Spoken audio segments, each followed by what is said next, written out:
Greetings and welcome to Cosmic Kev 100. This is your weekly astro video zine where we take the planets, the signs of the zodiac, the houses, and interpret them in accordance with your rising sign, your moon sign, and if you don't know those two, the sun sign works okay, but to get to know those, you got to know your time of birth and, send me a DM and we could work something out. When I do readings for people, I usually use the Vedic sidereal system. I didn't grow up with that. I grew up with Western astrology just like everyone else, and that's what mostly the show is about, is the Western astrology interpretation. But I think there's some deeper stuff with this. And today I just thought to be a little bit different and to celebrate this Buddha moon, this full moon in Vishaka nakshatra that's coming up on Monday. I'd play a little music. This is my invocation, and it's just a little prayer I basically say to God every day, every morning, and I wanted to share it with you in case you want to do it too. Open my eyes that I may see. Open my ears that I may hear. Open my mouth that I may taste, and open my nose that I may smell.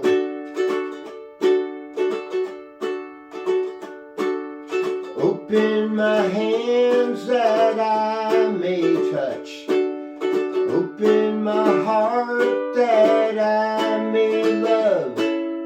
Open my mind that I may know, and open my spirit that I may flow.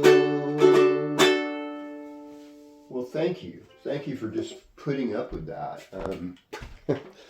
Another side of myself you don't always get to see on this show.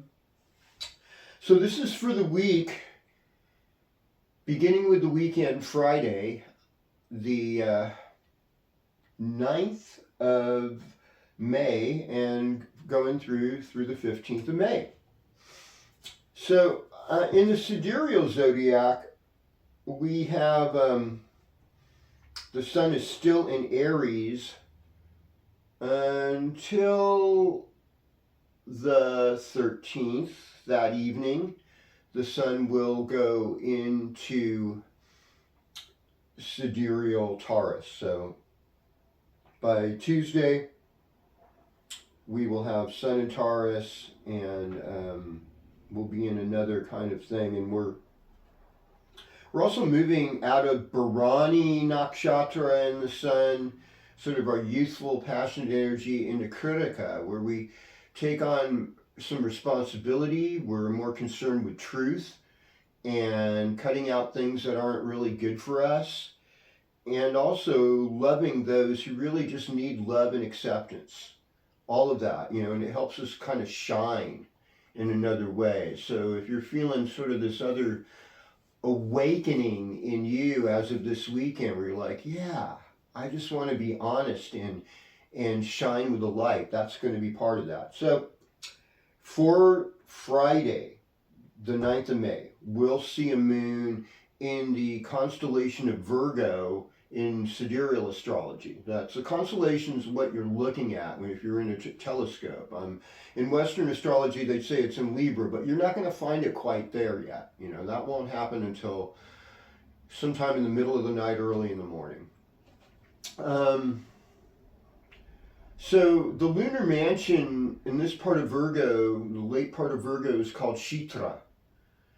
Shitra is ruled by Mars. It's half Earth, it's half air. So half of Shitra nakshatra is in Virgo, the other half's in Libra.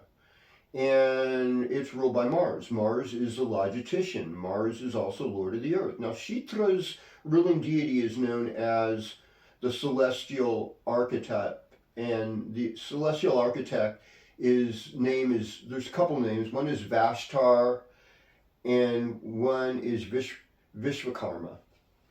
And so, but Vashtar, celestial architect, it's making things beautiful. We got this, here it is. It's a Friday, It's a Venus day. Every Friday is a Venus day.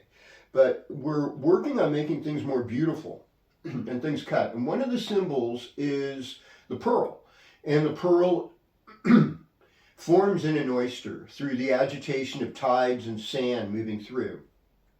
Mars is very strong. The thing about Mars, people associate usually with, military, police, things like that, but its original thing is Lord of the Earth.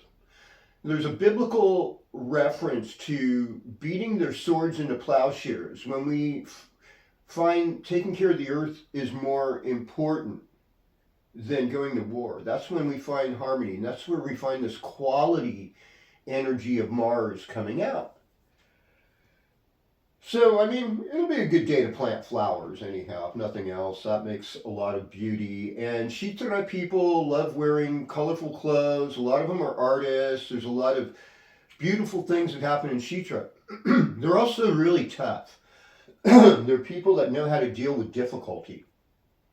And because of that, they're formidable. Mahatma Gandhi had major influence of the Shitra nakshatra in his chart, and the powers that be, they were not able to resist him in a movement. And I love stories about little people making a difference, so David and Goliath, folks, this is your day to make a difference. And that's what I'm going to say with that. Now, in Western astrology, of course, we have Moon in Libra, and it is still Friday. It's a Venus ruled day, and so things should be really pleasant, and that should carry on through early Saturday morning.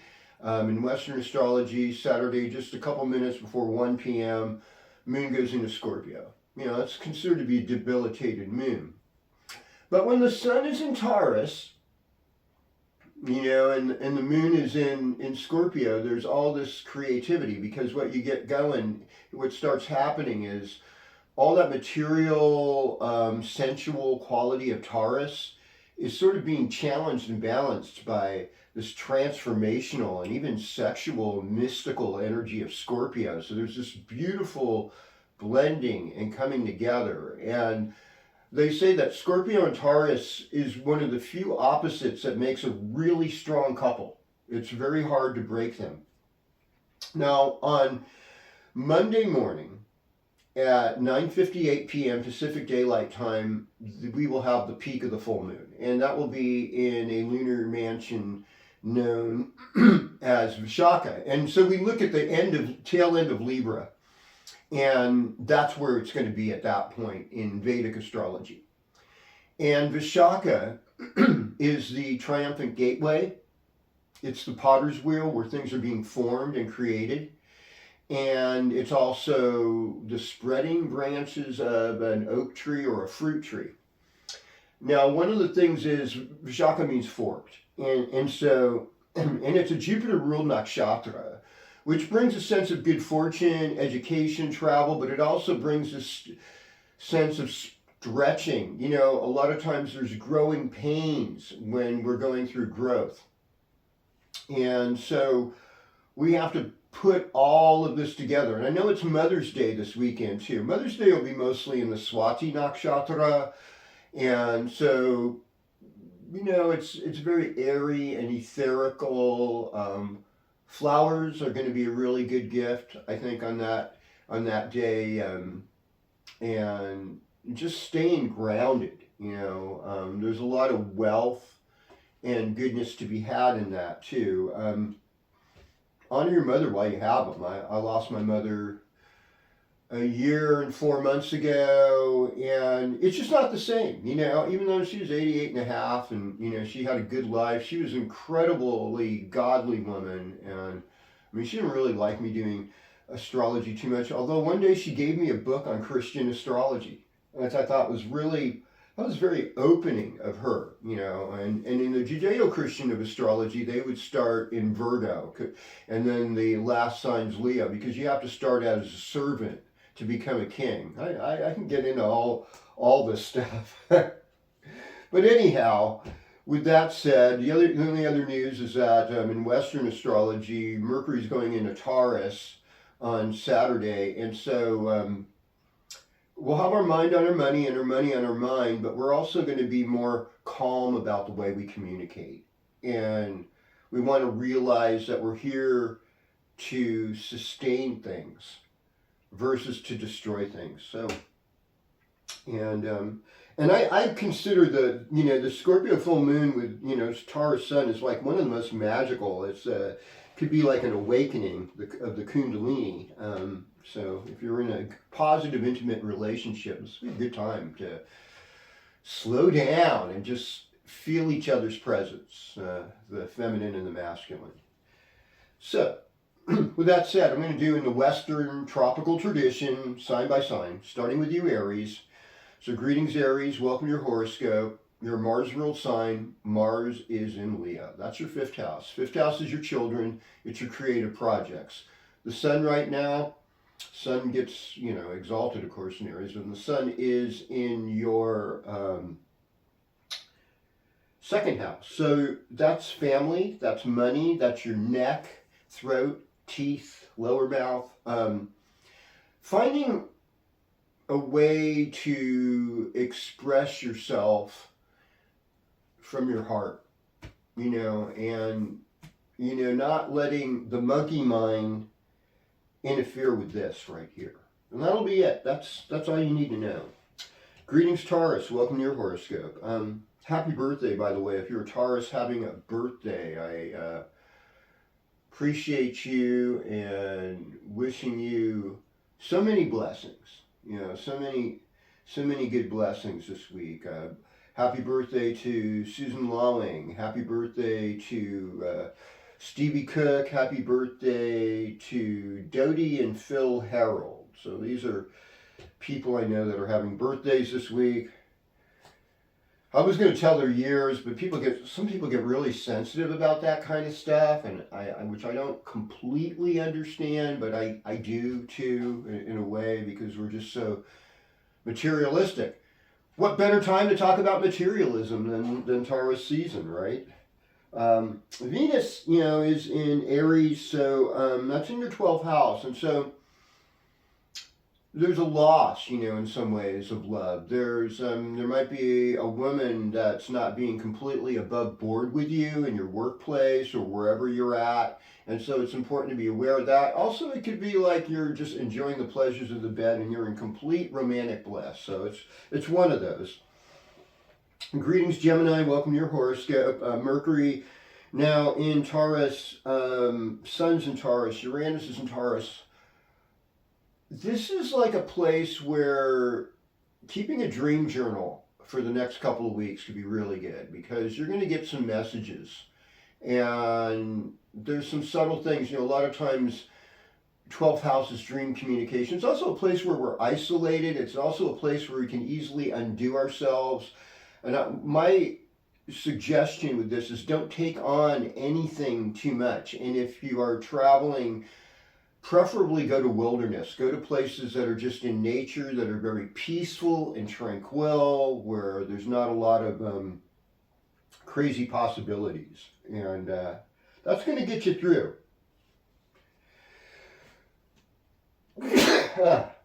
Get enough sleep. Now, here in the north state of California, there's a lot of farms, there's a lot of pollen this time of year, and it gets a little wild. Greetings, Cancer. Welcome to your horoscope. So, your key phrase is I feel. Taurus is your 11th house. 11th house is one of the houses of good fortune. It is other people blessing you, basically. Older siblings, higher ups at work, your social life, throwing a party. All of these things can be super positive. I could see a group of like older Cancer women getting together that are mothers, celebrating their Mother's Day together, that maybe don't have their kids around anymore. Or maybe an older group of Cancers women that never had kids, just doing something like that. So the moon's going, it's going to be pretty emotional Friday, early Saturday morning, but then when the moon goes into Western Scorpio, Saturday afternoon, you're going to be like, I'm feeling in my heart. I'm feeling pretty good. Mother's Day is rocking. And you're the mother sign. You're Cancer. And so this is like, this is good. And the full moon is going to be great. You're going to be feeling all these possibilities. So, and all this growth happening. So that's also positive. Let's go over to Leo. Greetings, Leo. Welcome to your horoscope. So, Taurus season is your midheaven, your career life. And so we're seeing, you're having a lot of intelligence right now. You have really good ideas to implement. And you have a lot more confidence than usual because of Mars being in the first house. So there's this kind of sense of courage, that's coming on with that. Partnership issues. It's easier to get in arguments with people with the Mars-Pluto opposition, and, we should send out our prayers to the Kush region of the India-Pakistani border where there's this conflict. It's like, God is love, and he who abides in love abides in God, and God in him. And let's teach each other to be patient and to love one another and be accepting. And maybe we would incinerate all past harmful memories and open up to the water of love and a fertility that will grow good things and create a special friendship and a renewed relationship between these nations, even though it seems impossible. I believe, and that goes for everyone, all of us, in all of our conflicts right now. So, greetings, Virgo. Welcome to your horoscope. Okay.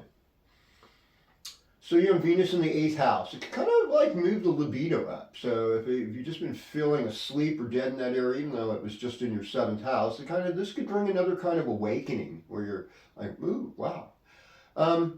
Power season. That's your 9th house. That's the father. That's your teachers. That's your more exotic community, like long distance relationships, exotic cultures, and it's about good fortune. It's also about philanthropy. It's about helping others. And you're in this place where you're doing that, and we're getting closer to things moving over towards the midheaven. I mean, you've got Jupiter there. So you're really bringing on a good show, to be honest with you. I mean, Mars in the 12th house is a little bit concerning. I mean, sometimes that can be secret enemies, people that don't have your back. And, a lot of times we get addicted to being right. We get rewarded for having the right answer as kids. And it's so much dog whistle obedience. I think anything that makes us I, me, mine, or otherness, we have to challenge ourselves not to be there. And you're in a really good spiritual consciousness right now, Virgo, and you're bringing that consciousness into format. This full moon will be good for your community, for your relationship with siblings, and your communication. So keep working on that. Greetings, Libra. Welcome to your horoscope. Friday through the first half of Saturday, moon's in your sign. Things are relatively lovely. People want to negotiate. People want peace. We do not want to be in conflict. And so whether you're looking at Yemen, Ukraine, certainly the Kashmir region, the Kush region of India and Pakistan right now, it's just like we need divine peace. Shalom, shalom, shalom. We want to bring ourselves into that place of oneness. And this sun in the 8th house, there's a lot of transformation. It's funny, even though like Taurus is a Venus ruled sign, it tends to be kind of a difficult sign for Libra. Libra is very motivated. Even though Libra has a reputation of being indecisive and lazy, it's a motivational sign that wants to move and flow. And Taurus is a little more stubborn. It's more like, hey, right now other people have the power, your power. It might be your spouse's money more than yours, and other things going on. And it's just a time to kind of breathe in, release, and let go, and just say, all this stuff is just temporary. And I'm grateful for what I have, and I'm grateful for what other people can do, and I can just kind of rest in this. And Venus in the seventh house is good. You're very loving. Neptune's there, though. It's like you got to have God in your relationship. You've got to have this divine higher power that's just beyond what you're just seeing, and that'll help. That'll keep you together. Greetings, Scorpio, and welcome to your horoscope. So. Lots of partnership issues, so many things to talk about. Let's talk about Mars in the midheaven. It's like you're very motivated at work. You're trying hard, and people say you aren't. They're lying. You really are. You are working really hard to show some kind of leadership and to do the right thing. And that's not always easy. Taurus is your opposite sign, and Scorpio and Taurus tend to have pretty good relationship. I mean, it depends on a lot of other factors in the charts of the Taurus or the Scorpio. But this is your partnership sign. This is your sign of peace, of negotiation. It also, 10 from the 10th house, 7th house. It motivates career. It motivates how you deal with others. And you want to do that with love. And people are like, well, isn't Pluto Scorpio? I mean, Pluto's Scorpio, outer planets, like Uranus is in Libra and Neptune's Pisces, but all of those things, it's like Aquarius is still Saturn. Pisces is still Jupiter. Scorpio is still Mars. None of that's really changed. That outer planet stuff has a lot more to do with societal changes because of technologies, Uranus with electricity, the faster ships, wind energy. We look at Neptune with photography, sea travel, that got quicker as well, combustion engines, all these things. And then Pluto with transmitters, radio, television, that came on. So those things changed us forever as societies and people, and now, in this age, we've got even more going on. So for you, it's mostly like taking care of your own health, which is your wealth, with Venus there. Saturn, being patient with your children and with your creative projects, and being aware that you can do more than you think you can. Allowing other people to gift you, allowing other people to help you when you need help. That is where Jupiter in the 8th house comes in. And the full moon is all about you. And so, especially if you're like one of the later Scorpios, born between, say, the 5th or 6th of November through the 21st of November, maybe not the 21st, but maybe the 18th of November. This full moon, especially if you're born like November 13th, 14th, this full moon's all about you. Okay. Greetings, Sagittarius. Welcome to your horoscope. Well, this is interesting because you're in this kind of introspective place, but you're sort of emerging, Taurus is about helping others. It's about helping your own health. It's about doing service to others, sometimes about government work for Sagittarius. Mars in the 9th house. You're on an adventure.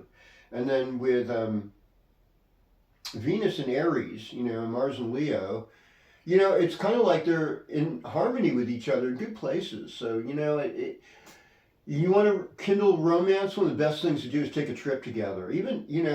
Even just having a scenic place to have a sunset picnic can be incredibly romantic and nice. I think I'm sharing too many of my secrets. But yeah, be patient with yourself. The good is coming. Okay, now we're in Capricorn territory. Now Saturn in the 3rd house, that's siblings, that's written word communication, just kind of writing things down, especially handwriting.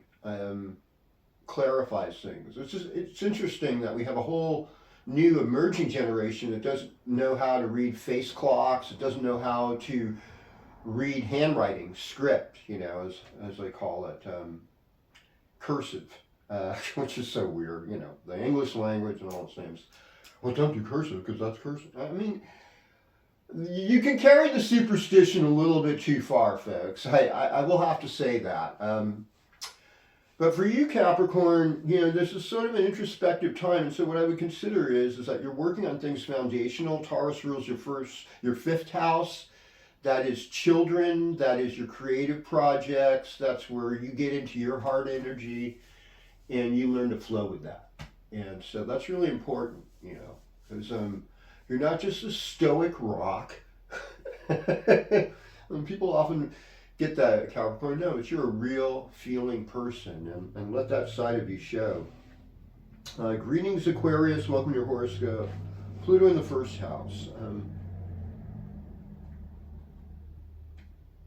Who would ever have thought that something as simple and as useful as a personal communication tool like a phone could totally wreck and destroy our lives and our way of communication forever? And in a lot of ways, Pluto in Aquarius is teaching us that.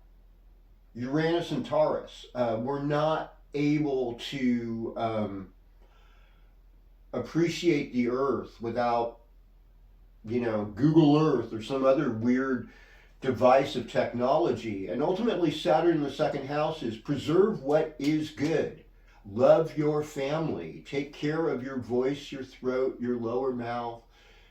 Take care of the things that you value and matter to you.